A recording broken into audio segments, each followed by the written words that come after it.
Welcome to Uncovered. I'm Anthony, he's Ron, and together we uncover the MAGA propaganda that's not covered by the mainstream and corporate media. Ron, we have an awful lot to cover. Where would you like to start with this authoritarian regime? This week, from arresting mayors to now charging a Democratic member of Congress for assault when you could clearly see on video that was not the case. And she's a black female, incidentally, so I should, definitely throw that into the mix. Maybe we should start with, I think, something we were going to discuss last week we didn't really go into in much detail, and that is this Jake Tapper book. Should we start there? Sure, yeah. That's certainly the main story around the clock on CNN this week. Yeah, I bet. This has been, look, it's one thing to write a book. I mean, they want to, obviously, look, the two main motivations here in terms of these guys are money and a Pulitzer Prize. I mean, that's really what they're after here. They want that signature achievement to cap off their careers.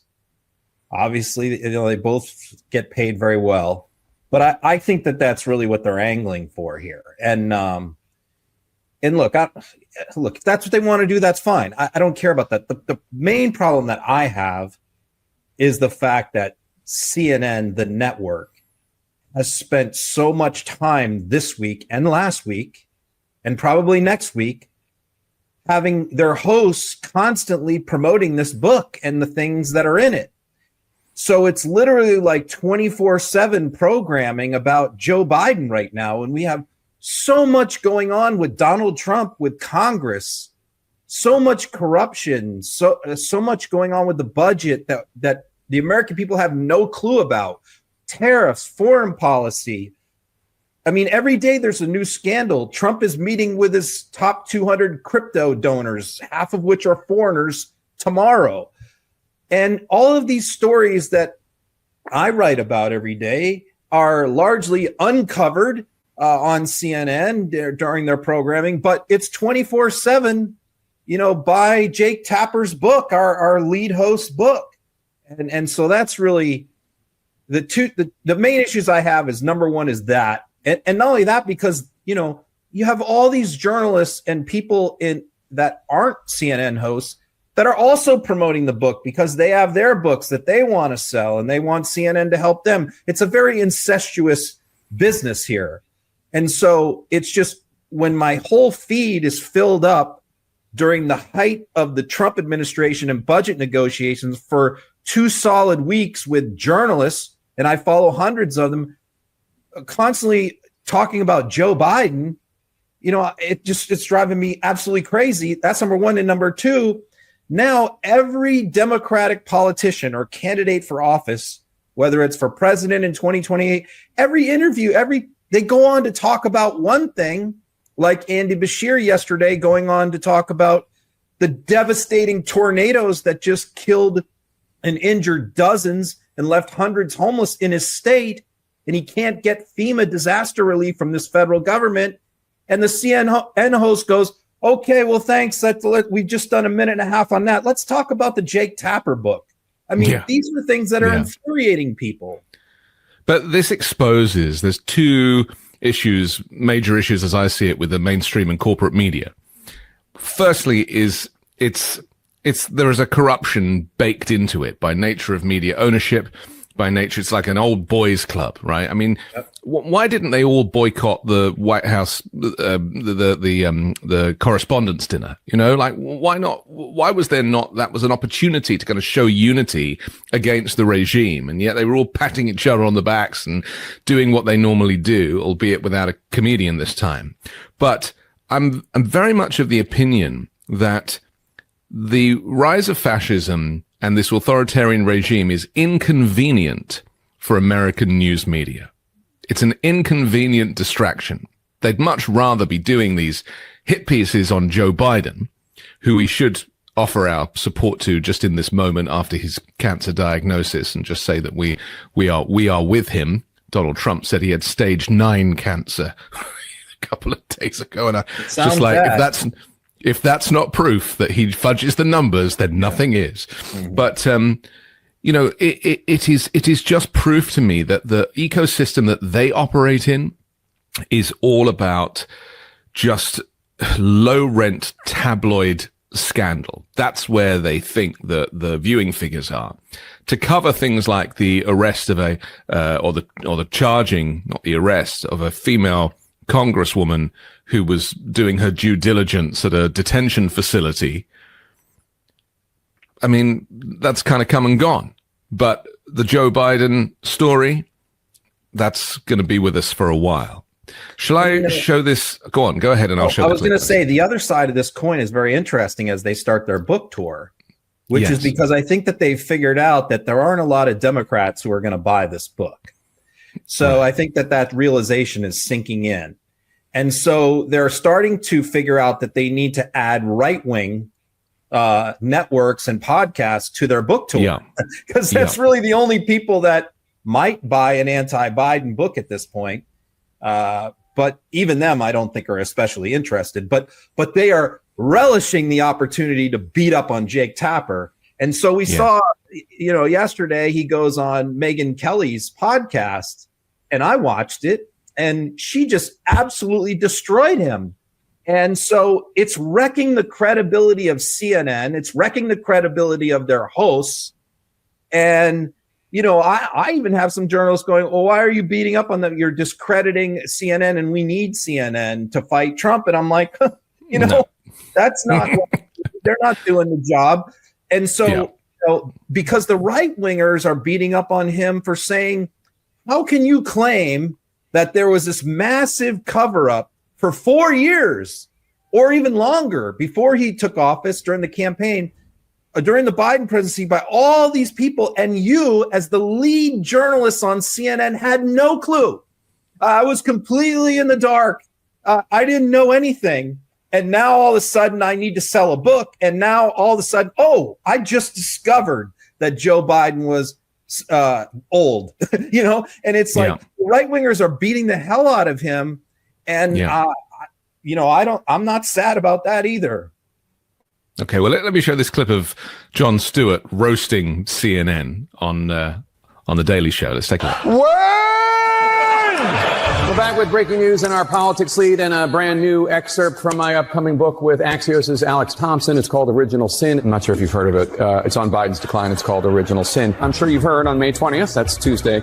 Original Sin. That's coming out in 3 weeks. On May 20th. That's just 19 days away. In 1 week and 1 day. Coming out in just a few days. Comes out Tuesday. You will not believe what we found out.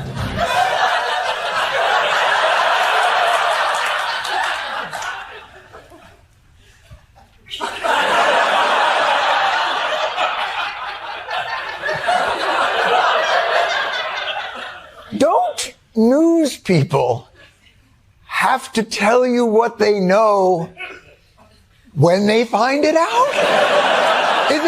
Isn't that the difference between news and a secret? You won't believe what we found out. No, that's why I'm watching. Breaking news in a week.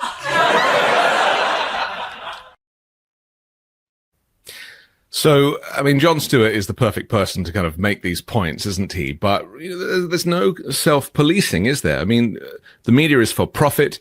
The media is corporate-owned, public ownership in many cases. Dividends have to be paid. It's just a business. You cannot expect that to be compatible with the fall of American democracy. They're missing a trick.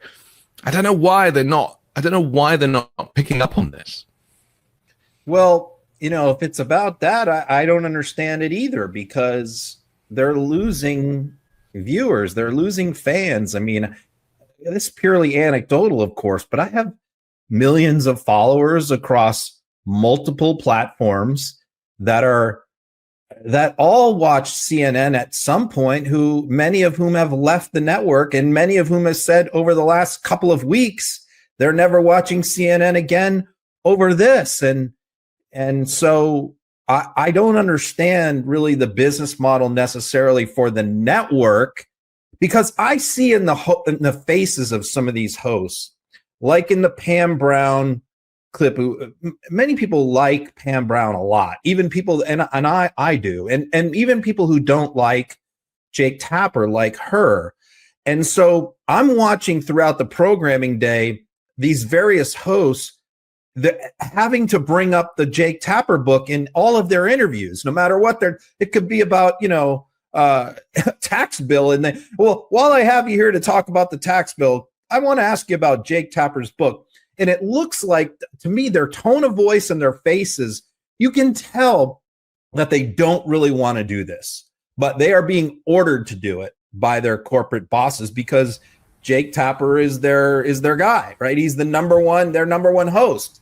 So if he's got a book out, apparently the orders have gone out that they all have to promote it and they all have to ruin their shows and their audiences. If Jake Tapper is the best they've got, then we've all got problems. That's all I'm saying.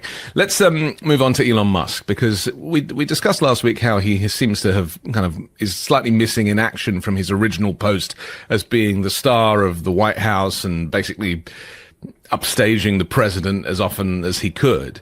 But we talked about how he was obviously getting some flack from Tesla, and they were saying, we need our CEO back. Now there's talk that he's pulling back. Let's take a quick look. I think in terms of political spending, I'm going to do a lot less in the future. And why is that? I think I've done enough. Is it because of blowback? Well, if I see a reason to do political spending in the future, I will do it. I do not currently see a reason. Okay. What about... I mean, firstly, we should comment on his demeanor. He is not a well man, is he? I mean, he's different every time you see him. His personality is so inconsistent, and that says a lot of things. If you've ever been around someone with a drug addiction, that's a common characteristic of drug addicts. You never know what you're going to get from 1 hour to the next. Yep. And they are sometimes radically different people depending on what state they're in. So, but it has been interesting because I follow him on social media, I read all his stuff. I hate it with a passion, but I do it for you. I do it for the people. Right. But, what a difference between following him on social media from that Tesla board meeting, when the story broke 3 weeks ago or so, that the Tesla board was looking to replace him. And of course, he angrily denied the story. But the fact that he spent so much time angrily denying it over and over again tells you that it's true. That's number one. And number two, it tells you that what also tells you that that story was true is the fact of how he's behaved since then, which is announcing he's leaving Doge. You don't see him around the White House anymore. You don't see him with Trump anymore, except for like a UFC fight or something. And his posts on social media are much less overtly political. It's mostly stuff about technology and space exploration. And probably his post went from 90% right-wing politics to now about 5%. And most of his stuff about politics deals with him complaining about being a victim of something. So, he has dramatically changed his behavior. Now, does that mean he's not heavily involved? No, I think he's very heavily involved behind the scenes quietly. There's plenty that he wants from the federal government still. But I think he's going to do it in a less visible way. He's not going to. And I think the Wisconsin thing, he really got repudiated in that election where he went all in. And I think a lot of people in the Republican Party and the consultants around Trump blame Elon Musk for losing that election because he's so toxic. So I think all of that is a factor of why we're seeing less Elon. I have a couple of observations. The first is that you should follow the money, right? So this is a guy who became the richest man in the world because of his obsession with wealth and wants to maintain that. So the reason he's taking a back seat is because this is not good for profit. So he's having to kind of go back into that CEO chair rather than in the Doge meddling chair. But secondly, he did accompany Trump to the Middle East when Trump went to Saudi and the UAE, and you saw him in some of the filming. You saw him kind of moping in the back. But that's not about politics. That's about money. Right. Well, that's what I'm saying. It's like if there's money to be had. I mean, that's why Trump was there, Rob. Trump was only there for money, right? That's right. So that's the reason why he brought his money guy, the richest man in the world. It's almost like Trump tolerates Elon because it's kind of cool to have the richest man in the world on your shoulder the whole time, or literally on your shoulders like a child. I don't think we've heard the last of Elon. I don't think he can resist the Doge meddling, and I'm sure there's going to be a whole bunch more scandals between now and the end of the world. Yeah, I agree. I've heard that he today there's some rumors that he's going to sit in on the meeting between Trump and the president of South Africa, who they've had a very contentious relationship with here over the last few weeks. If he shows up at that meeting, I don't know what could happen there. That could be another JD Vance situation yelling at Zelensky. So I don't know if the story is true, but that would be very interesting if he shows up for that. We'll have to keep an eye on that. I want you to put your lawyer hat on for a second and talk to us about habeas corpus, because this is a phrase that has only recently put itself out into the news cycle. People are starting to understand a little more about it. Tell us what it is before we hear Kristi Noem's explanation of what it is.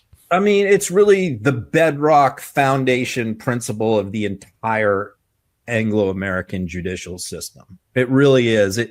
And basically what it is the Latin translation is produce the body, right? It just means that if the government seizes anyone, incarcerates anyone for any reason, whether it's for a crime, a migrant for deportation, or some other political reason, whatever the case may be, anytime the government seizes the body of a human being, living or dead, it must provide due process. It must give notice.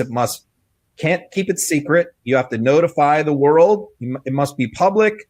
They must get a court appearance, typically within 24 hours, for them to challenge or contest the probable cause for their seizure.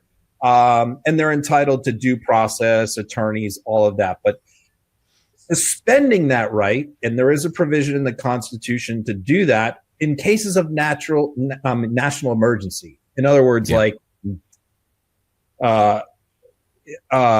it's Venezuelan gangs. Yeah, well, no, it's essentially like declaring martial law, and Republicans always cite, well, Lincoln did it. Well, yes, Lincoln did it during the Civil War. That is the time when you would suspend habeas corpus, and even then, it was highly controversial. There were many people in Lincoln's own party who called him a tyrant for doing that, even in the middle of the Civil War. So it is a very unusual thing. It's only been suspended a handful of times. So Stephen Miller, yes, has floated this idea that because of judges ruling that migrants get some due process before they can be deported, we will suspend habeas corpus. The problem is you can't just do that for one group. You have to suspend it for the whole country. So that means if they do that, if they suspend habeas corpus, no United States citizen or any person in the United States has literally any constitutional rights from that point forward. And so that's what that means when you say suspend habeas corpus. And this plays into when Trump was asked about migrants getting trials and or hearings, and he referred to them as trials and said that what are you going to do? A trial could take 2 to 3 weeks. Well, an immigration hearing can take 5 minutes. Yeah, hearing is different than a trial. Correct. Right. And so his experience is obviously trials because he's in court on trial so often.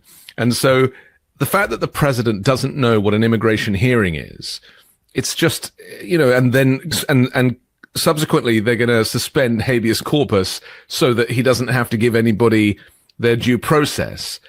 I mean, this is, again, the authoritarian bell I'm ringing loud and clear. Let's take a look at...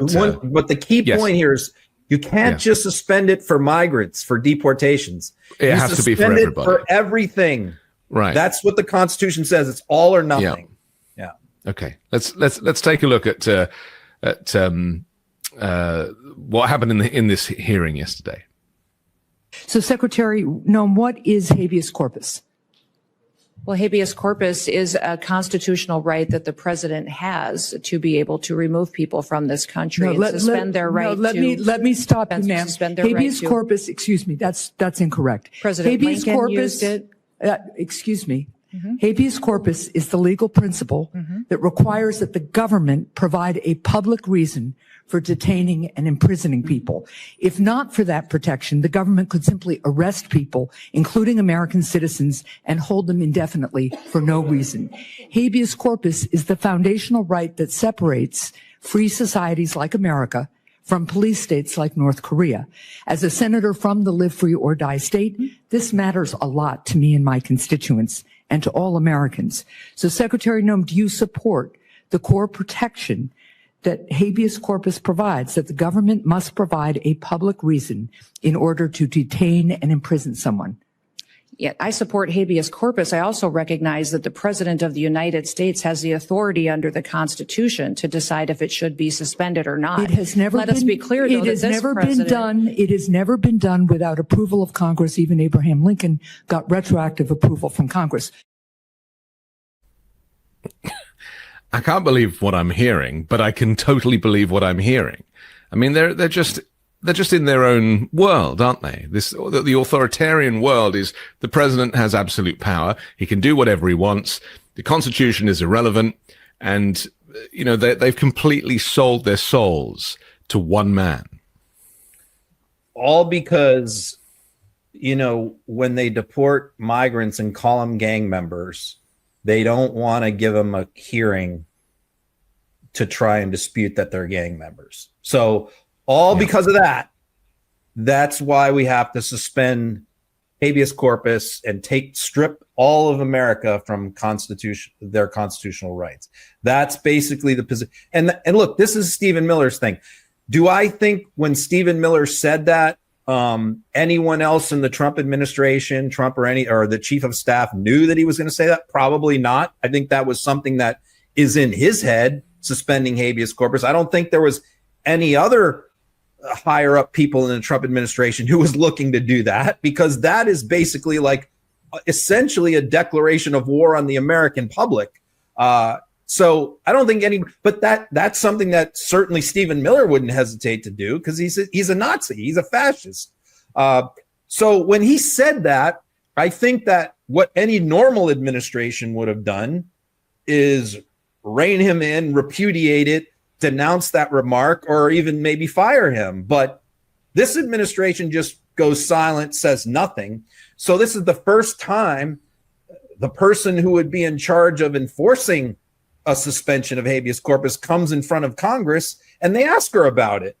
Do you agree with what Stephen Miller says? And she doesn't even know what habeas corpus is. And that was just the tip of the iceberg on a day when one cabinet official after another appeared before the House and Senate. There was a whole bunch of committee hearings yesterday, and I watched a lot of them, and it was just a total clown show, one right after the other, of examples of people, whether it was RFK or her or the IRS commissioner, who don't understand their jobs, don't understand the Constitution, and don't understand the law. Yeah. RFK didn't know that all this funding had been taken away from child cancer treatment and things. I mean, it's just like completely oblivious to what's going on. And I think that's because they're so focused on this Project 2025, you know, Christian nationalist, far-right, xenophobic policies, that anything that just kind of stuff that keeps the country moving, that Project 2025 didn't isolate in the beginning, you know, when they were writing that thing up, that's their playbook. That's what they're working to. Meanwhile, there's a gazillion other policies that are still requiring attention, but they don't care for it. I do feel like this is an opportunity A, for the Democrats, and B, for CNN, right?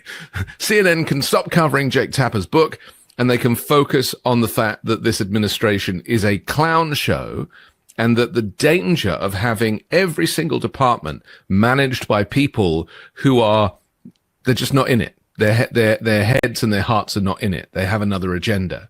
And like I say, CNN, I'm sure their ratings would go up if they actually, like, as you've just done, join the dots of the backstory and how important it is that people in senior roles understand the basic law of America.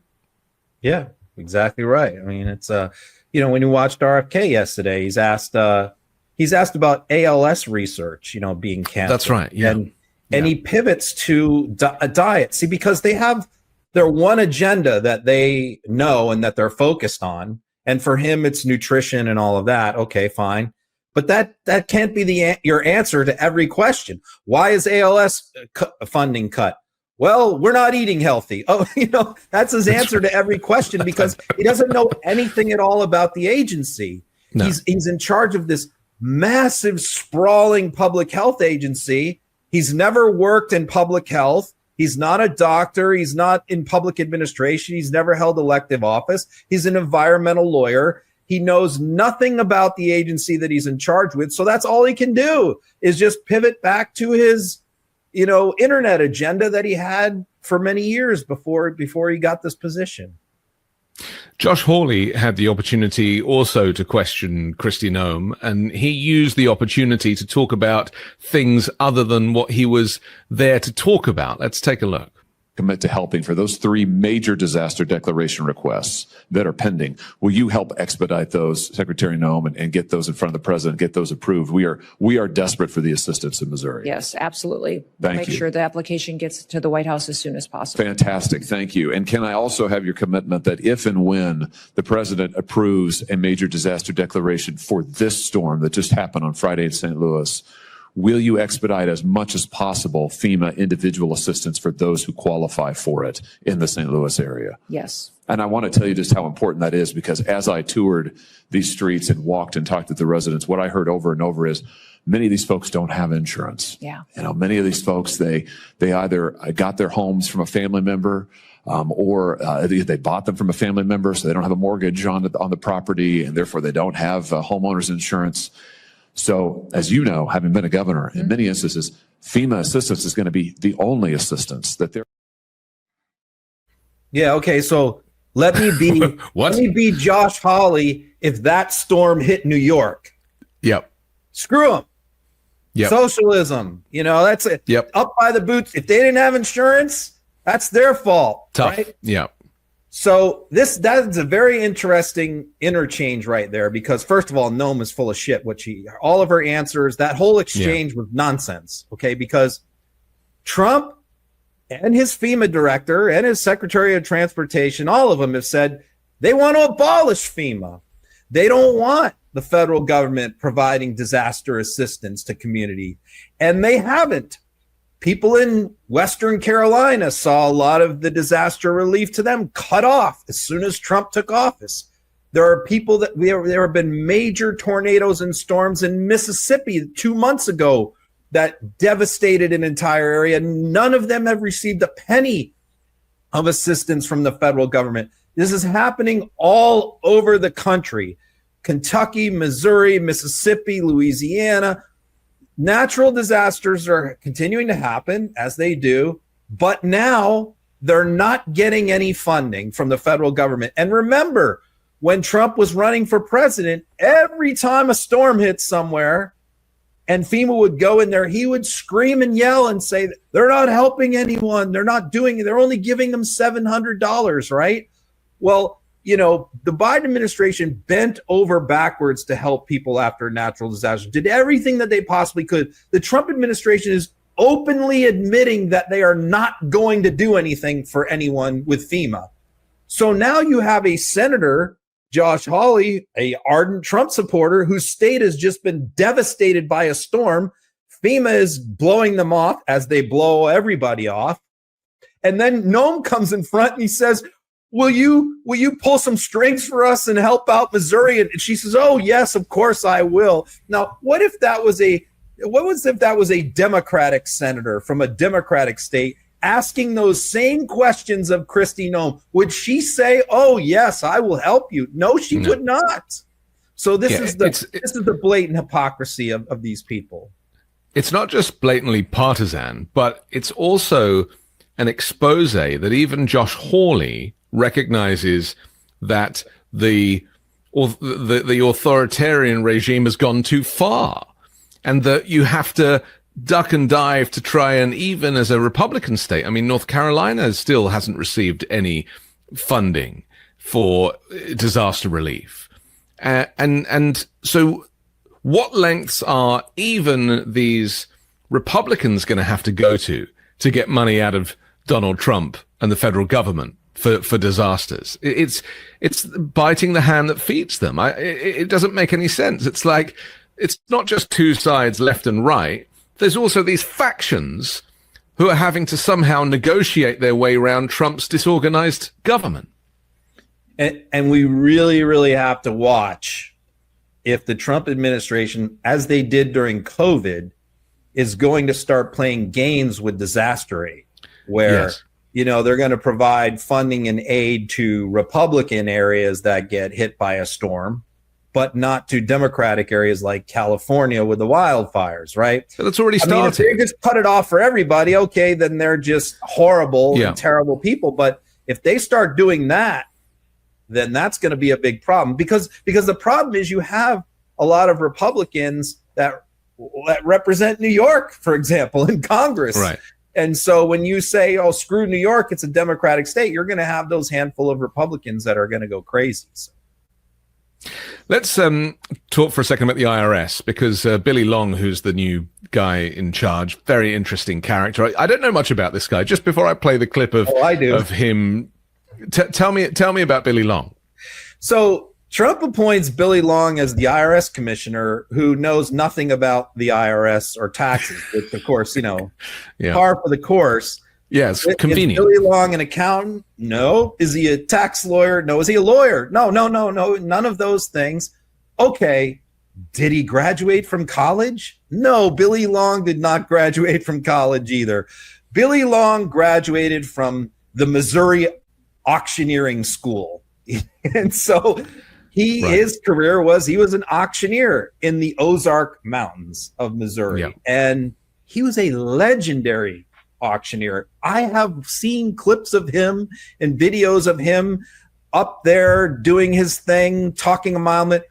I know who he is now. He's brilliant. He's fantastic. Yeah. He is in the U.S. Auctioneers Hall of Fame. He is literally a Hall of Fame auctioneer. And if you want to sell something at an auction, you got some cattle to sell or an old car or something, this man is your guy. But as far as running the IRS, no, this is not who you want running the IRS, because he's shady, he's corrupt. So he got elected as a member of Congress, and he foolishly decided to leave his seat in 2022 and run for Senate, and he lost quite handily to Eric Schmidt in the Republican primary. And so he's kind of like wandering around looking for a job. And so Trump knows, well, this is a guy who's like 1,000% loyal to me. He's going to do whatever I say. He's corrupt as hell. He has no idea what he's doing. And so this is the perfect guy to run the IRS, right? All Trump's cronies want to be able to get away with tax fraud. Yeah. This is the guy that's going to let you do it. There is going to come a point where electing all of these unqualified, incapable, inexperienced individuals to every government department. It's not like it's just one or two. It's literally to every government department. With the exception of Marco Rubio. He's probably the only one qualified for his position. Rubio is in a category all of his own, isn't he? Right. We can kind of get into him. You're right. All the rest. And so, and obviously, Secretary of State is kind of, and Hegseth is another perfect example. So what is going to be the end result of this, right? This is going to end in tears. You cannot have people who are this insane with such responsibility and there not be a massive consequence, not just to the economy, to international relations, to national security, to world peace. I mean, this is definitely going to end in a disaster. The really bad stuff, I think, is going to start happening next year. It's going to start happening in 2026, 27, because look, these guys are all just like getting through their confirmation hearings, weeding out people in their agency who are going to oppose them, the careerists, bringing their lackeys in. So, getting their budgets in line, figuring things out. So I think that, right now, as bad as things are now with like Hegseth, with the Signal chat and RFK bumbling around with the measles epidemic. Things are off to a bad start, but next year and the year after that, it's going to be exponentially worse. Yeah. I agree. I don't think people quite realize what the effect of all of these loyalist appointments and Project 2025 people is going to be. And so this is what we've got coming. Let's take a look at Elizabeth Warren questioning Billy Long and asking him about if the president can legally tell the IRS to change someone's non-profit status. Here it is. I sent you the statute. You've had 3 weeks to talk to the lawyers about it. So let's jump in. Mr. Long, is it illegal for the president to direct the IRS to revoke a taxpayer's nonprofit status? In the first place, he wouldn't do that. He's not going to come to me and say that. That's not my question, Mr. Long. Please don't start down this. Are we on section 7212 or 7217? I'm at 26 USC 7217. Do I need to read it to you? Prohibits any member of the executive branch to request the IRS to conduct or terminate an audit on a taxpayer. All righty. So is it illegal? I'm going to follow the law. And if that's the law, yes. Okay, but I want you, that is the law. Yeah. So I just want to be clear. Is it illegal for the President of the United States to instruct the IRS to remove a taxpayer's nonprofit status? Prohibits any member of the executive branch to request the IRS to conduct or terminate an audit of the taxpayer. Is that a yes? I'd have to go to the lawyers at the IRS to tell me. No, come on. You just read it. I know, but I don't see the instance that you're speaking about in there. Correct me if I'm wrong, but I don't see. Look, it says it shall be unlawful for any applicable person, which in this case includes the president, to request directly or indirectly any officer or employee of the Internal Revenue Service to conduct or terminate an audit or other investigation of any particular taxpayer. Is it illegal for the president to instruct the IRS to remove nonprofit status from a taxpayer? I'm not going to have the answer that you need. I apologize, but like I said. Why are you not having the answer? You've had 3 weeks to consult with lawyers. The statute is about as clear as plain English. Well, if I say I'm going to follow the law, why would you need to ask me the question? Well, because I want to make sure that you understand what the law says. If you think follow the law. 5, I give you 10, 10, I give you 20. I mean, it would have been great if he'd have come back at her with a high-speed auctioneer-style response, but he didn't even do that wrong. I would have liked that. I've seen him do it in Congress before. He's good. But, I mean, look, this is the most, again, it's just like habeas corpus. It's like we're not asking complicated things here. This is the most foundational principle for any IRS commissioner. This is like rule number 1.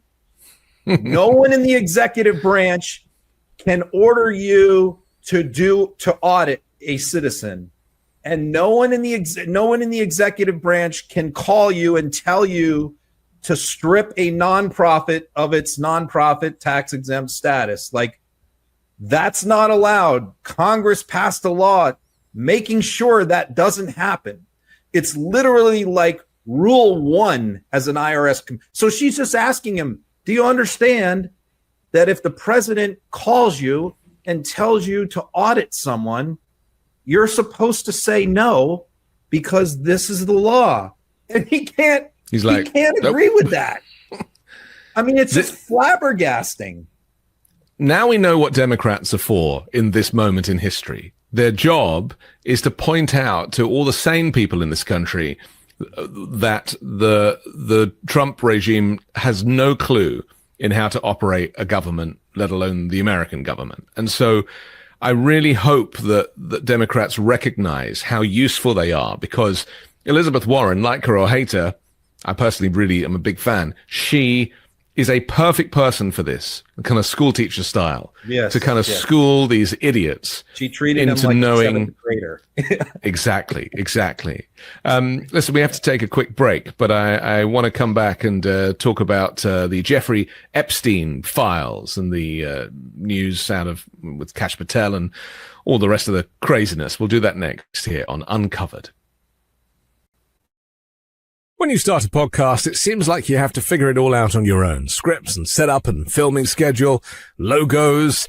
It can be super overwhelming, and every day seems to introduce a new decision that needs an answer. When you're starting off with something new, it seems like your to-do list keeps growing every day with new tasks, and that list can easily begin to overrun your life. Finding the right tool that not only helps you out, but simplifies everything can be such a game changer. For millions of businesses, that tool is Shopify. Shopify is the commerce platform behind millions of businesses around the world and 10% of all e-commerce in the US, from household names like Mattel and Gymshark to brands just getting started. Accelerate your content creation. Shopify is packed with helpful AI tools that write podcast descriptions, page headlines, and even enhance your product photography. Get the word out like you have a marketing team behind you.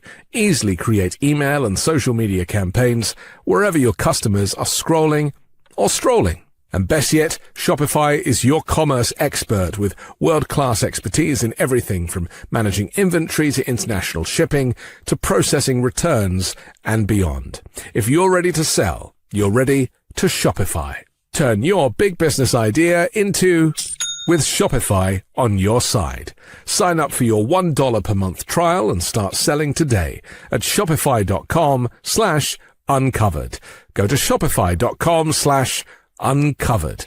That's shopify.com/uncovered. As we head into summer, one minute you're sweating through your shirt, the next minute you're wishing you brought that jacket. And especially if you're out and about getting things done in the yard, generally spending more time outside. Fortunately, Mack Weldon has everything you need to stay cool, comfortable, and stylish regardless of the temperature. Their new Tech Linen line combines the easy charm of classic linen with Coolmax technology to help you look and feel your best all season long. Explore polos, sweaters, hoodies, and more at MackWeldon.com and get 25% off your first order with code UNCOVERED. Looking confident doesn't have to mean calling attention to your clothes. Mack Weldon balances classic pieces with updated details to keep you looking sharp. They're not flashy, just classic, always in style, and made from the world's most comfortable performance fabrics. Breathable underwear that keeps you cool and dry all day long. Clothes that look regular but feel like the latest in modern comfort. Give your closet a breath of fresh air for spring. Go to MackWeldon.com and get 25% off your first order of $125 or more with promo code UNCOVERED. That's MackWeldon.com, and promo code is UNCOVERED.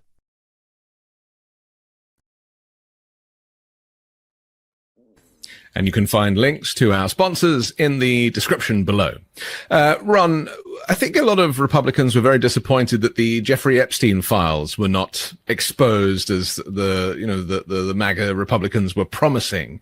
There's a little bit of a story that connects with that. Kash Patel and what's his name? Bongino. Is that how you say it? Bongino, yeah. Yeah. Bongino, there we go. It must be Italian, I guess. But they are saying that Jeffrey Epstein killed himself. Well, we should remind ourselves, the responsibility that Kash Patel has, this huge job. Again, we talk about people, jobs for the boys, wrong people to lead departments. And Kash Patel, who is effectively the kind of senior FBI director, the kind of senior law enforcement officer, is just running with a conspiracy theory. Yeah, so look, the way to build an audience on right-wing social media or podcast universe, right? Yeah. And they all figure this out eventually. Some of them kind of flounder around. But, obviously I follow and watch and cover all of that ecosystem for many years. And, so I watched this happen. It's because the only way to do it is to go really crazy conspiracy, because look, you've got to ratchet it up. There's competition for eyeballs. There's competition for ears. And so when you have people like Alex Jones and Tim Pool and Joe Rogan and all these others that are out there having guests, or Tucker Carlson having guests on that spread all these wild conspiracies and stuff, it's difficult for you to build an audience just doing like straight mainstream, like normal stuff. Ben Shapiro's probably the only one who's pulled it off, but who's pretty much straight. But your Charlie Kirks and all they all are. They're just constantly ratcheting things up because they're competing with each other. And the crazier and more sensational their stuff is, their conspiracies are, they tend to get better audiences. Whereas on the left, this is an impediment to the left. People say, why can't the left do what the right does? This is one of the main problems, is because people generally, Democrats, are not willing to do that. They're not willing to create these blue and on conspiracy theories and to populate their shows with left-wing conspiracies, because they get people on the left, Democrats, they tend to fact check the hell out of you. I mean, I can't say a single fact wrong on this show or in my column on Substack or on social media without getting called out for it by my followers. Yeah. And I don't have a problem with that. I think that that's fine. I think that that's good. Sometimes I'm wrong and they correct me. But that just simply doesn't happen on the right. It simply doesn't happen. Anything they can goes. Say anything. Yeah. In fact, the more they lie, the more crazy they get, the better they are at building their audience and making money. So that's the weird dichotomy. And so you have a guy like Bongino who for years built his audience that way. And one way he did it was launching many conspiracies about Jeffrey Epstein and saying all the deep state actors and Democratic politicians were all, in bed with him and covered up, and they murdered him in prison. And that's, why he died. It wasn't a suicide. And he said that many times on his talk show. And now he's in charge of the FBI, deputy director. And so, as one of his first interviews, he gets on Fox and Maria says, well, what's going on with Epstein? Have you uncovered, all these things that you said happened on the talk show? And he goes, oh, he's like, no, he killed himself. So right wingers are absolutely furious at Bongino right now. MAGA is furious at him and Kash Patel because all the conspiracies that they've been telling these people have existed in the world. Now they're in charge of the government and they want to see arrests. And these guys are coming on TV going, oh, you know what? All that stuff we said for all these years, that wasn't exactly correct. And so they're having to deal with a follow to that. And it's hilarious for me to watch it. Let's take a look. You said Jeffrey Epstein committed suicide. People don't believe it. Well, I mean, listen, they have a right to their opinion, but as someone who has worked as a public defender, as a prosecutor, who's been in that prison system, who's been in the Metropolitan Detention Center, who's been in segregated housing, a suicide when you see one, and that's what that was. He killed himself. You want me to? I've seen the whole file. He killed himself. I know it's hard work. Yeah. He's finally seen the whole file. You see, you made a very good point, and that is that these people, before they got these jobs that in the real world they would never normally get if Trump wasn't in charge, they were having to make a living. And these people are unemployable. They have no intelligence. They have no experience. They have no education. These people are just clowns. And so the way to make a living in America, if you have no skills, is just to make a load of crazy shit up, and people will buy into it and pay for it. Look, and so that's been their livelihood. Last year, Kash Patel's primary income in 2023 was he published a children's book about Donald Trump, and he set up a children's event at a castle in Texas and put pictures of Adam Schiff's face on watermelons and was shooting them from a trebuchet at the castle. This man is now the director of the FBI. That's what he did for work in 2023. Right. The Trump-themed children's book and the watermelons and Adam Schiff and all that. So yes, you're right. I mean, these guys are absolute clowns. But the funny part for me is like all of their supporters, the people who love these guys, are now all like, I keep egging it on too. I keep saying, where's the arrests? Where's all the deep state being hauled off in handcuffs? I thought Hillary was going to jail. What happened to lock her up? Because the thing is, they can't bring their conspiracies into a courtroom because they're going to get creamed if they do that. And they're going to look like jackasses because none of this stuff holds up in a court of law. And they know that. They're smart enough to realize that. And so they're trying to act now like responsible adults, but they've built their entire careers and reputations on doing the exact opposite. And 4 months ago, if they had done that exact same interview with Maria, they would have given the exact opposite answer about Jeffrey Epstein. But now they're in charge of the government, so they can't. Let's talk for a second about Rumeysa Öztürk, who got released finally from detention. She was the Tufts University student who wrote an op-ed that referenced Palestine. The Trump regime used that to kidnap her effectively off the street, to disappear her, to take her out of state. She finally got back, and then she finally got released, but it's been a very long process. And she is the sweetest girl, like just the sweetest person. And he was really trying to make an example of people in this way, exercising their right to free speech. They claimed that she was a threat to the U.S. foreign policy or U.S. government in some way.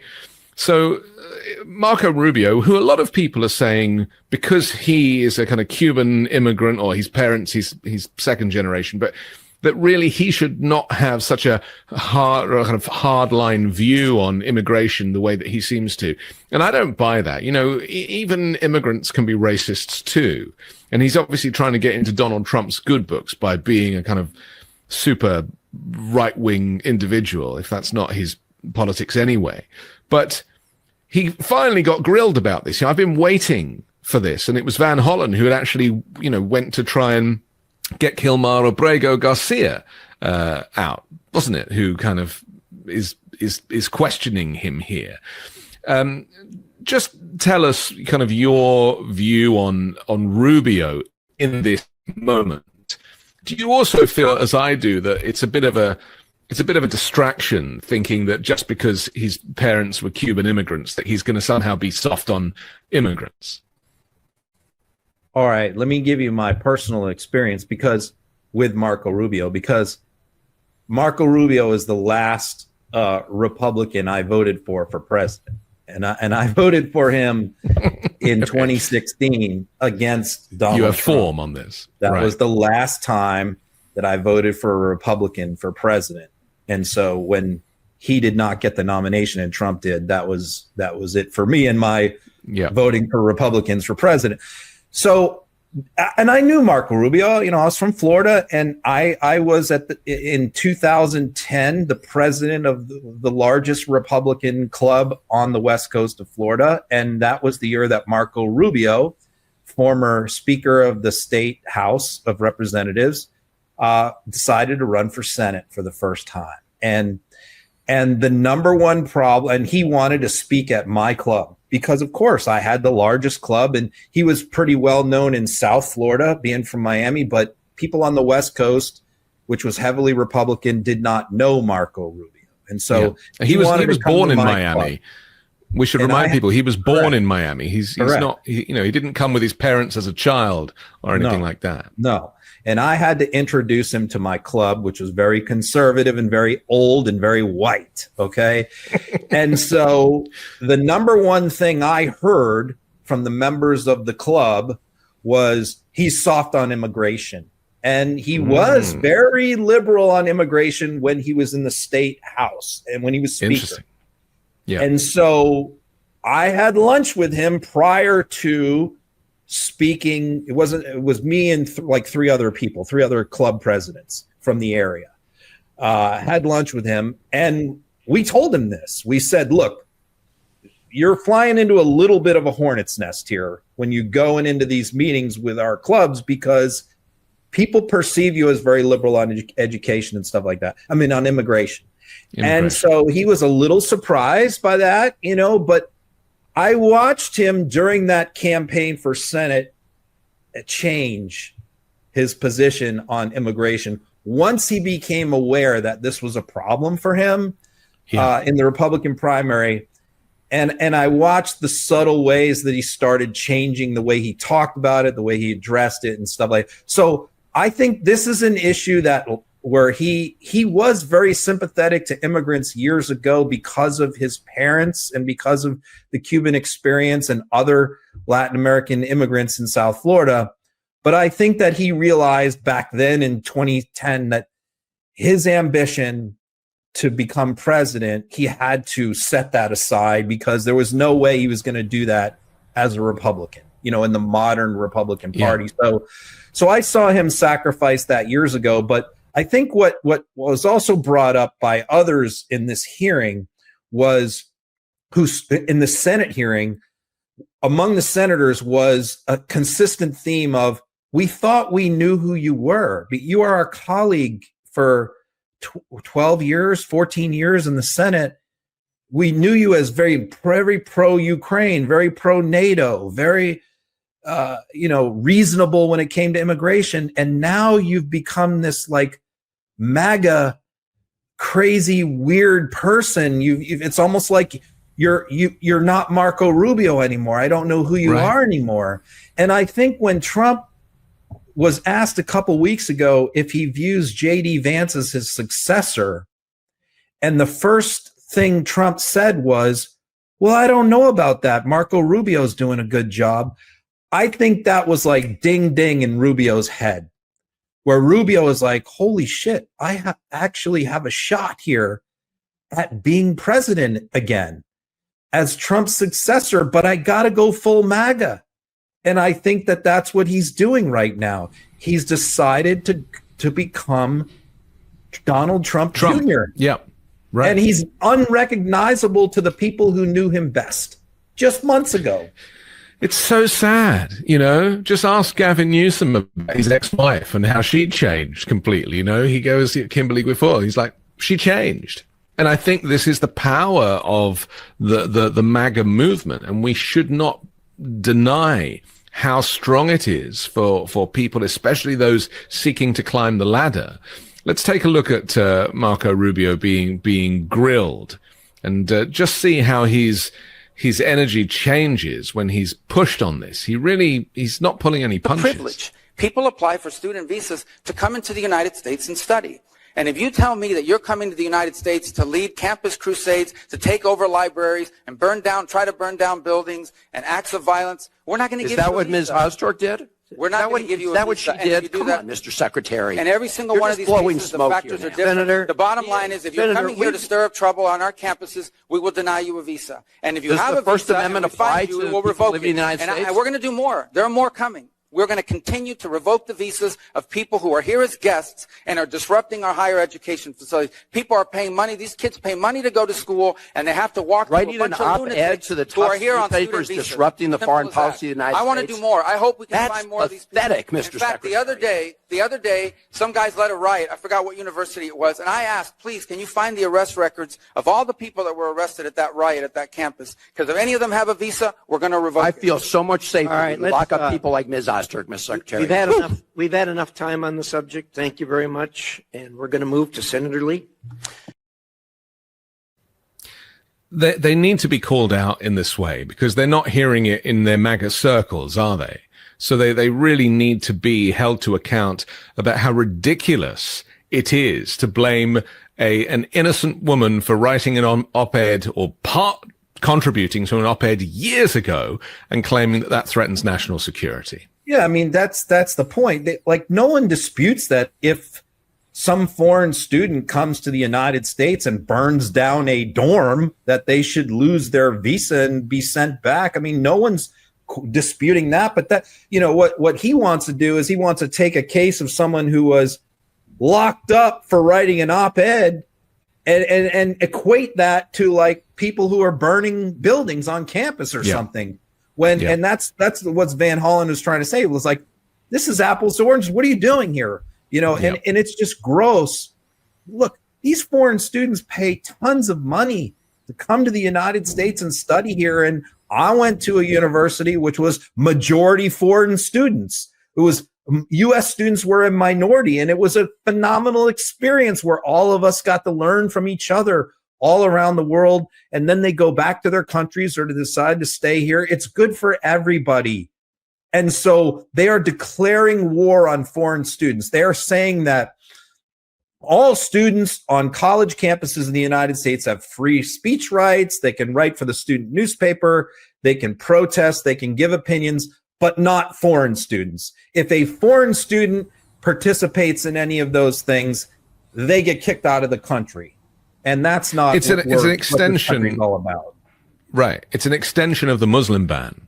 And the Muslim ban has now extended beyond the one that he did when he was first president, and includes a whole bunch more countries, and says that they can't say anything about, they can't be critical of the US government.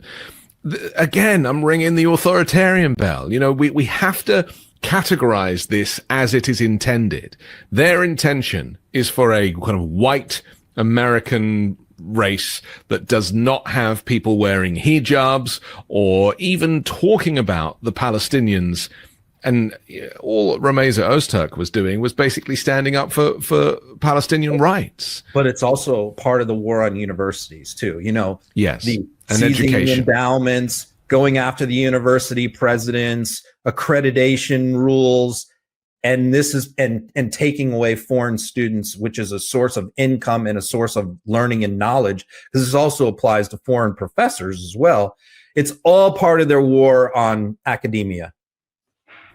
So it's bigger than immigration, But how does this make America great again? Because if you're going after education, if you're going after, exchange of ideas, if you're going after science and fact-based analysis, if you're going after journalists and reporting, if you're shutting down education institutions, the Department of Education, if you're employing completely unqualified individuals to run every department that the government has, if you're shutting down USAID, if you're reducing the number of federal workers, how, this is rhetorical, how does this make America great again? Because this is going to make America an absolute laughingstock and a dysfunctional disaster for everybody who lives here. Because a core foundational principle of the MAGA movement is that no one in the rest of the world has anything to offer us, that we are superior to every other culture, every other economy, every other military. So we don't need anything. And you hear Trump say this all the time. We don't need anything from anyone else. We don't need their knowledge. We don't need their skills. We don't need to interact with them on anything. We've got it all here. So we don't even really need these foreign students, these foreign scientists, these foreign scholars. We don't need to share things with them. In fact, they're our competitors. So we should get rid of all of them and get them out of the country, because they're taking our knowledge and bringing it back and competing with us. This is the MAGA mentality. And they don't see how this benefits America or Americans, this type of interaction. So I was watching Trump talking about his Golden Dome yesterday, and they had this kind of weird map visual in the Oval Office. And I was thinking, when Pete Hegseth was saying, it's going to be protecting us from nuclear attacks, and this thing in my head has been buzzing for a few weeks now, that Trump thinks he can win a nuclear war.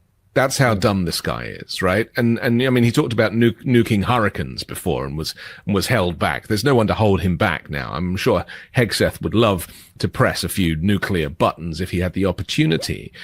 And my fear is, they want to build this golden dome, protect America from the rest of the world, then nuke the rest of the world and claim America as the kind of savior of the planet.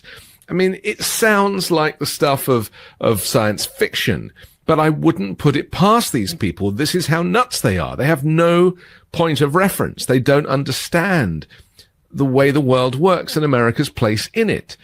They're nuts, Ron, and they're in charge. Yeah. Well, and I don't think that I don't think the Golden Dome is really about defense anyway. I think that this it's a finance thing. Grift. Yeah, this is a giant boondoggle where hundreds of billions of dollars are going to go into the pockets of people like Elon Musk and defense contractors. That's really what this is all about. Talk to me about Nancy Mace, because she's now going after her ex-fiance in a committee hearing, showing nude pictures of herself. Let me show the clip. Exhibit 1. Behind me is a screenshot from one of the videos I found of myself. The yellow circle, this naked silhouette, is my naked body. I didn't know that I had been filmed. I didn't give my consent. I didn't give my permission. And this particular video that Patrick Bryant recorded of me on his secret camera, he saved for over 3 years without my knowledge. I didn't pick this fight. I don't even want to be here today and discuss this. But because he's still roaming around South Carolina free, filming whatever genital parts he wants, because no one has held him accountable, he's not in jail. He's not had to pay a fine, no restitution. He's able to rape other women, film them. And when I discovered this video, I discovered that he utilized up to 4 potential devices, and I wouldn't be surprised if there were more. I was filmed in secret. The camera sat silent, yet it screamed my safety was negotiable and my dignity disposable. All right, this is an image of Patrick Bryant and the co-owner of that property trying to lick his face. I think that says a lot about a man's character and what he was doing behind the scenes. I don't really know where to start with this. So maybe you could give me some clues. I mean, she didn't want to show us a picture of her naked silhouette, but here's a picture of my naked silhouette, and I didn't really want to be filmed, but I'm going to show it to you anyway, and I'm going to leave it up there the whole time. I mean, psychologists have a field day with this. Yeah, I mean, Congress is being used as Nancy Mace's therapist. I mean, right. That's part of the problem here. She's talking about her ex-fiance that she was engaged with until like a year ago. And they had a very nasty breakup, and they owned some properties together, and they fought with each other in the courts. And now this is spilling over into Congress. We don't know the context of this. It looks like it's like maybe a home surveillance system. I don't know if it's her apartment, his apartment, if she's walking around without her clothes on and it's being filmed by, I don't know, right? We don't really know the whole story. Obviously, this guy has never been charged with any crime, I don't believe, as a result of any of these allegations. But, here's what we do know. Nancy Mace is starved for attention. She's had her entire staff turnover multiple times because her own staff says she's constantly looking to get on TV, to get interviews, looking for some way to gin up. She's not interested in legislation at all. She's interested in getting people to notice her. And she went through a long period of the trans and the women's bathrooms, and that got her some traction. And then she went through a few months where she's teasing now running for governor of South Carolina, but she hasn't announced, so everybody's just sort of ignoring that. She hasn't gotten noticed in like 2 or 3 months. And then out of the blue yesterday, she drops this bombshell. She says, I'm going to show nude pictures of myself at the oversight hearing this afternoon. It's like, for the first time in like 3 months, everybody was like noticing Nancy Mace again. Oh, it's sort of like, we've seen these people that are mentally broken. They're constantly looking for attention, somebody to come and say, oh, everything's going to be great, we love you. And that this is her personality. And so for the first time she puts that post out, people start paying attention to Nancy Mace again. And so everybody tunes into this hearing, which no one would have done if she hadn't teased this. And so this is what we get. And it's sort of like, even MAGA is like, what are you doing? I mean, she has lost a lot of support on the right of people that are just kind of tired of her act. Insecurity, is at the root of a lot of mental health issues, but it goes way beyond that with people like her. You can tell how unwell they are. We've obviously said this of Trump. We've said this at the beginning of this show about Elon Musk. It's pretty clear that so many of these characters, and I might even include people like Kash Patel and certainly RFK Jr. as well, that there is a theme with a lot of the cast of characters that Donald Trump associates with, is that they're deeply insecure, they are entirely unqualified, but they are really mentally compromised. These people are not well. And this, the kind thing to do would be to give them the support and the help, but instead they're given a government department to make things better with. Yeah.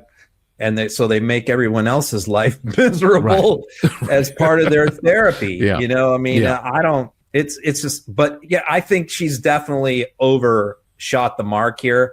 I really hope she does run for governor of South Carolina. She's constantly talking about, maybe I'll do it. I hope she does, because she will get destroyed. She will lose her seat in Congress and she will get annihilated in that election. And that could be the thing that rids us of Nancy Mace. But, I kind of hope that Marge Green would run for Senate and the same thing would happen. And was smart enough to realize it. And I think Nancy Mace is also smart enough not to try and run for governor. She just is using that again as another way to get attention.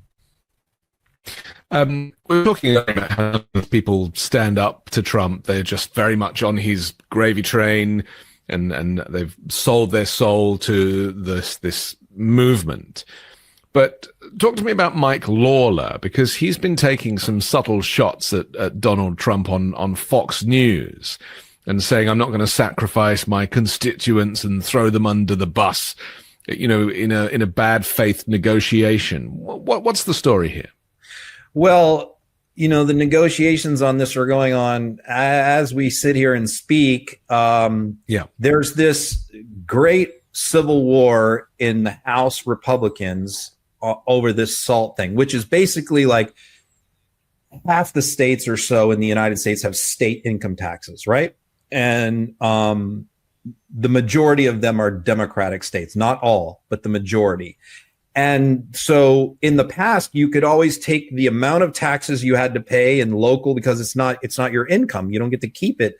So you got to deduct that from your income taxes, your federal income taxes. So if I had to pay $1,000 in state income taxes to Maine, I don't have to count that as income when I file my federal returns, because it's not. I don't get to keep that. But this is, but when Donald Trump came in 2017, he repealed that. He capped it at $10,000. And that cost a lot of seats in 2018 for Republicans in blue states. They lost their seats over this issue. And when Mike Lawler and a few others who's from New York ran for Congress, that Mike Lawler made that the centerpiece of his campaign. I'm going to restore that. I'm going to do away with that cap that Trump put in 2017. He ran on this issue.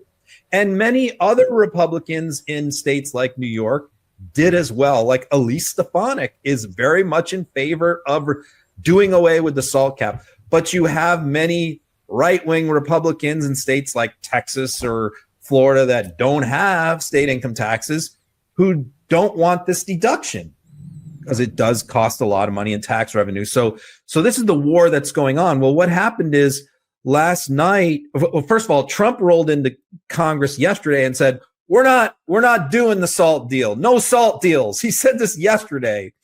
But as soon as he left, Mike John, the SALT, they call him the SALT caucus. It's largely like moderate Republicans from blue states, told Mike Johnson, well, we're not going to vote for it then.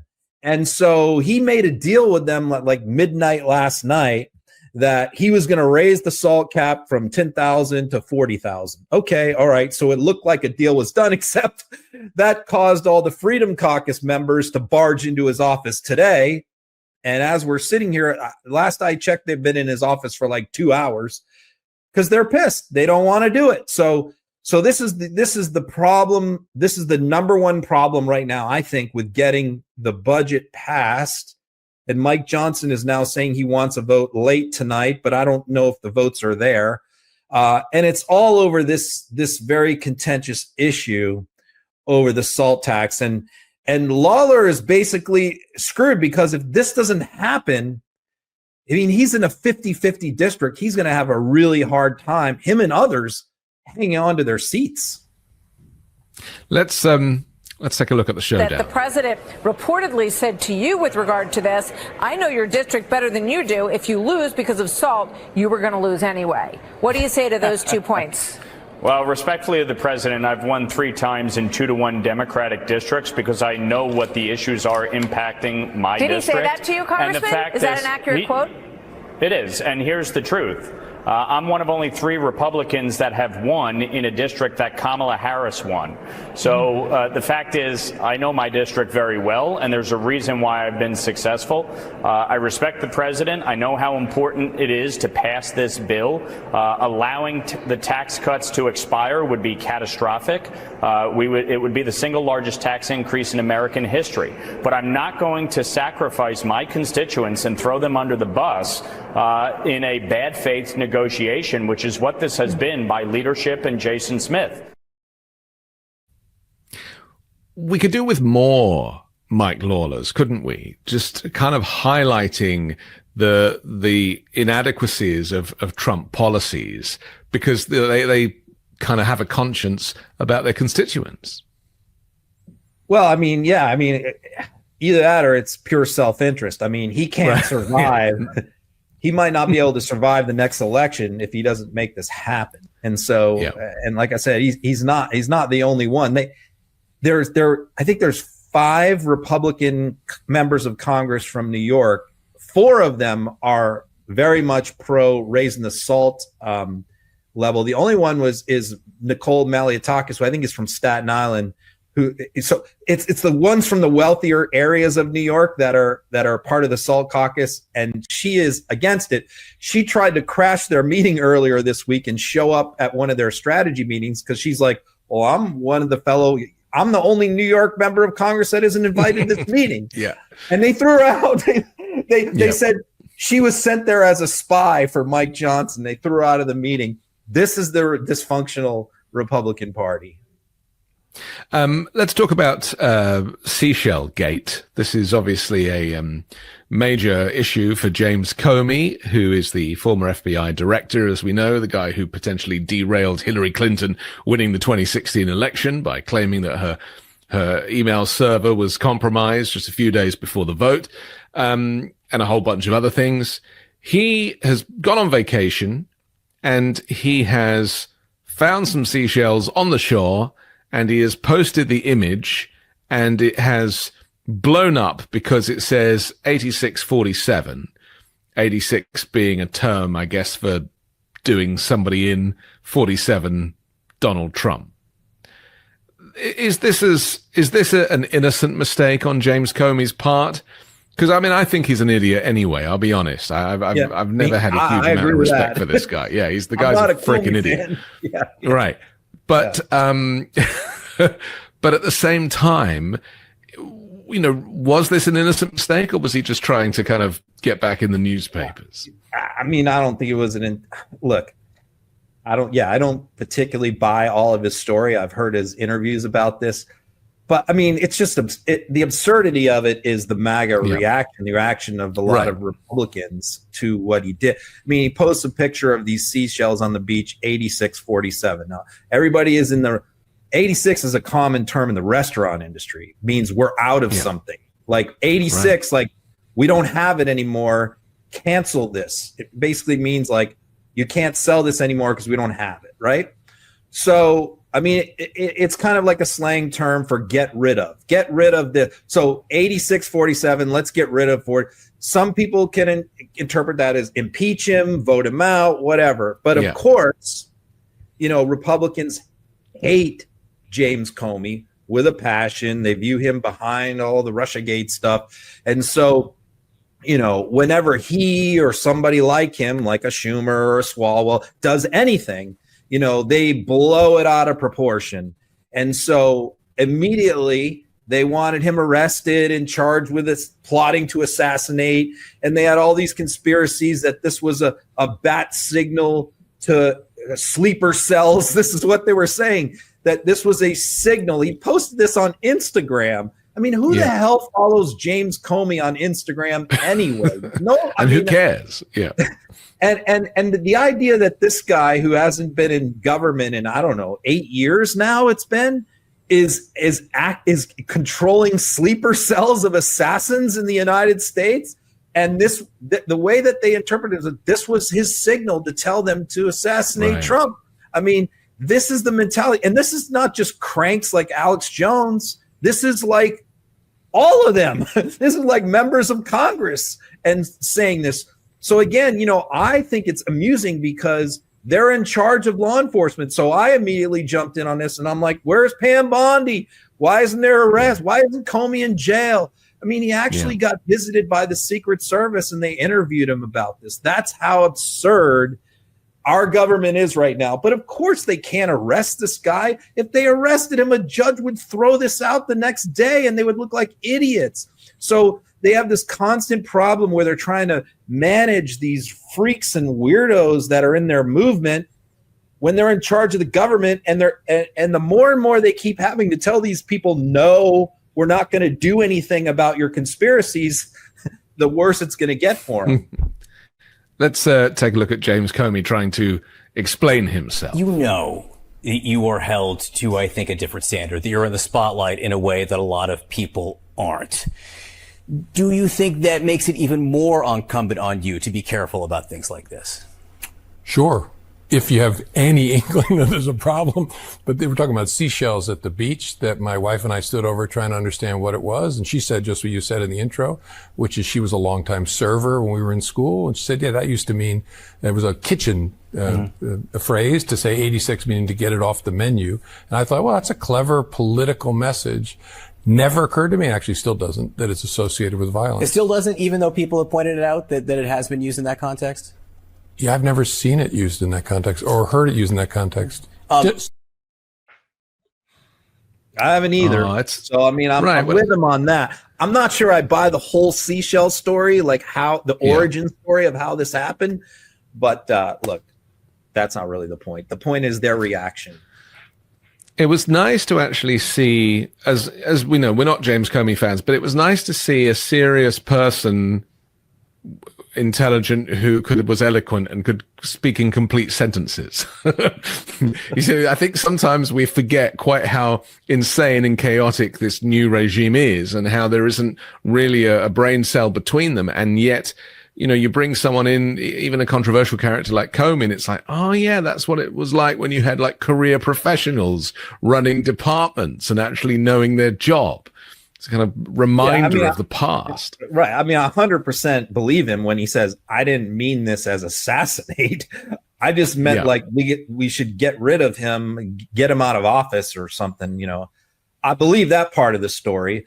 But yeah, it's crazy, especially when you follow these people and watch their media like I do every day, and to see how they reacted to this, it's mind-boggling, really. No matter how many times I see them do insane, stupid, crazy things like this, it never just ceases to amaze me, the next one that comes down the pike. And there'll be another one tomorrow. There'll be some huge thing that'll happen that they'll make a big deal out of tomorrow. I don't know what it's going to be, but we'll see. We have to finish in a sec, but final story is the Trump watch. This guy that ordered $600 Trump watch, but he received something quite different. Let's take a look. Sometime a mistake on a Donald Trump keepsake might be funny to some. But it wasn't a laughing matter for the couple who paid more than $600 for the Trump-branded watch. The I-Team's Brian Crandall looked into it and is here with what's happening now after we got involved. Brian? Well, Patrice, Jean, one letter was left off that watch face, and it was pretty much the worst one possible to forget. And after being disappointed with the initial response from the website they ordered it from, the Middletown couple talked to us. I liked it because it's similar to a Rolex band. Showing support for the president and love for his wife. Just thought it was really nice. It was beautiful. And I knew it would be something that she'd like. A limited edition. One of 250. So that attracted me. And Tim Pettit shelled out $640 for a watch that may now be even more of a one-of-a-kind than he bargained for. Get your Trump watch right now. Go to gettrumpwatches.com. It's Trump time. Pettit bought the watch after hearing an ad like that one on the radio. With the president's voice hawking the watches, and I was curious, so I went onto the website. GetTrumpWatches.com. Pettit picked out the pink inauguration First Lady model. It has the pink and it has little fireworks on it. Melanie Pettit likes the style, but it's what this watch does not have that makes it stand out. I noticed it right away. The T is missing. It just says RUMP. So it should say Trump. Should say Trump. Instead, it says rump. She has a $640. I love this story, Ron. I genuinely, this is the epitome of Trumpism, isn't it? Or rumpism, as I should say. You know, for many years, I attended Trump rallies and documented these people, you know, because to me, the most fascinating aspect of a Trump rally is none of the speakers on stage or Trump himself. Yeah. I'm always interested in the people and talking to them and what is it you love about Trump and all of this stuff. And you know, you see it perfectly encapsulated right here. I mean, they're basically spending $600 for a watch that probably costs $10, made in China, you know, to show their love of Trump. It comes in, they're paying it's a defective watch. It's not correct. They can't get anybody on the phone to like send them a new one or fix it, as the story went on. And he said, you know, he was really disappointed because he thought since Trump's name was behind this, that he could trust it, that it was trustworthy, because they know that he's honest and he wouldn't lie to them or mislead them about anything. And you know, people scratch their heads all the time, like, how can people vote for him? How can they believe him? How can they buy all these products from him and buy his stock or his crypto or his NFTs or his Bibles? And you just see, I mean, these are the same people that televangelists and the home shopping channels and that take advantage of these people. They are people who are very gullible and very susceptible and easy to con. They're easy marks. And yes. Trump's superpower, which I've said for years, is he has an innate ability to figure these people out and to know how to put things in front of them that appeals to them, whether it's we got to deport the illegals or lock up Hillary, or selling them trinkets. He knows how to control them, how to move them, how to push their buttons. And this watch really just illustrates vividly what the MAGA movement is all about. I was in a store yesterday and the shopkeeper had LGBT across his shirt, and below the L was Liberty and a Statue of Liberty, and below the G was a gun, like a assault rifle, and the T was Trump doing this. I can't remember what the B was. And I said, you know, how's business? And he was like, oh, yeah, it's great. Yeah, it's great. You know, I mean, the stock market's recovered now pretty much, you know. So, yeah, and there was nobody in the shop and there was no passing trade. And it made me realize that the brainwashing for his supporters is such that they will even take a huge hit on their business and they'll go under if necessary, but they'll still stand up for him. And that really is the power of Trumpism, the power of this man who is, you know, a coward and who is somebody who has deep insecurity himself and somebody who's an idiot. And yet they project so much onto him. And this guy really wanted to talk politics with me and I wasn't having it. I was like, I don't really know much about it.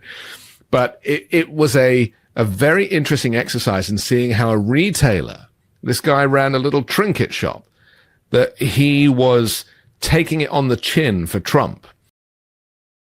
You know, that's very sad. This patriotic duty. I mean, watching them, the fact that they think he's like this Christian Messiah, this, you know, this religious person, and then you try to just confront them with facts like that he's been to church like twice in the last 6 years. You know, they don't want to hear it. Post hateful messages on Christmas and Easter.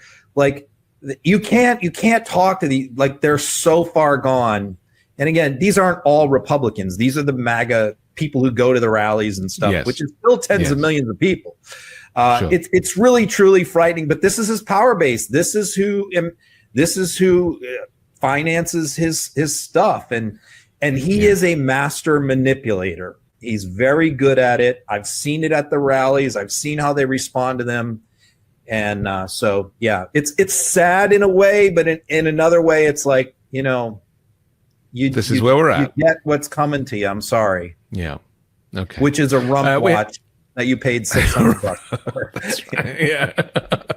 Okay. Listen, we have to finish, but we'll do this again next Wednesday. If you want to download the audio podcast, you can find it in the description below. You can find the description below. Audio podcast drops tonight at 6 p.m. all about Pacific. In the meantime, Ron, thank you again. I'll catch you on the other side. All right. See you next week.